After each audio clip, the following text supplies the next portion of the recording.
ഞാൻ മാഷെ കാണാൻ വന്നപ്പോൾ ഞാൻ മുതുകാട് സാറിന്റെ പ്രശ്നങ്ങൾ പറഞ്ഞു. അദ്ദേഹത്തെ ആളുകൾ കല്ലെറിയുന്നതും പീഡിപ്പിക്കുന്നതും ഒരുപാട് പ്രയാസപ്പെടുന്നതൊക്കെ. അപ്പോൾ മാഷോട് ഇങ്ങനെ പറഞ്ഞപ്പോൾ ഞാൻ അപ്പം തന്നെ മുതുകാട് സാറിനെ വിളിച്ചു, മാഷായിട്ട് സംസാരിച്ചു. അല്ലേ? സംസാരിച്ചില്ലേ?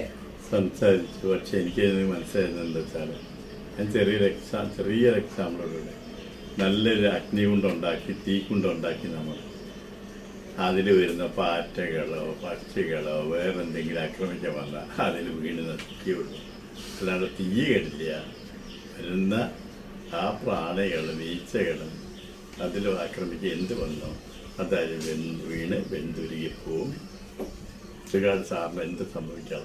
സാറെന്ന് വിളിക്കണം. എൻ്റെ ഒരു കുട്ടിയായിട്ട് ഞാൻ കണക്കൂട്ടും. സാധ്യൻ്റെ കുട്ടിയാണ്, സാധ്യൻ്റെ സുഹൃത്ത് എന്ന രീതിയിൽ ആ മോനൊന്നും സംഭവിക്കാൻ പോകുന്നില്ല.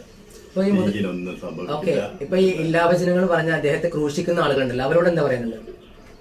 ആവശ്യമില്ലാതെ, അതായത് ഒരുപാട് 10-250 അമ്മമാരെയും കുട്ടികളെയും സംരക്ഷിക്കുന്ന ഒരു നല്ല മനുഷ്യനെ ഇല്ലായ്മ ചെയ്യാൻ പുറത്ത് നിന്നിട്ട് 4-5 ആളുകളാണ് ചെയ്യുന്നത്. അവരോട് എന്താ പറയുന്നത്? വെറുതെ മുതുകാടാകുന്ന തീകുണ്ടത്തിൽ ചെന്ന് വീണ് ഭസ്മമായി പോവാണ്ടിരിക്കാൻ മാക്സിമം ശ്രദ്ധിക്കുക.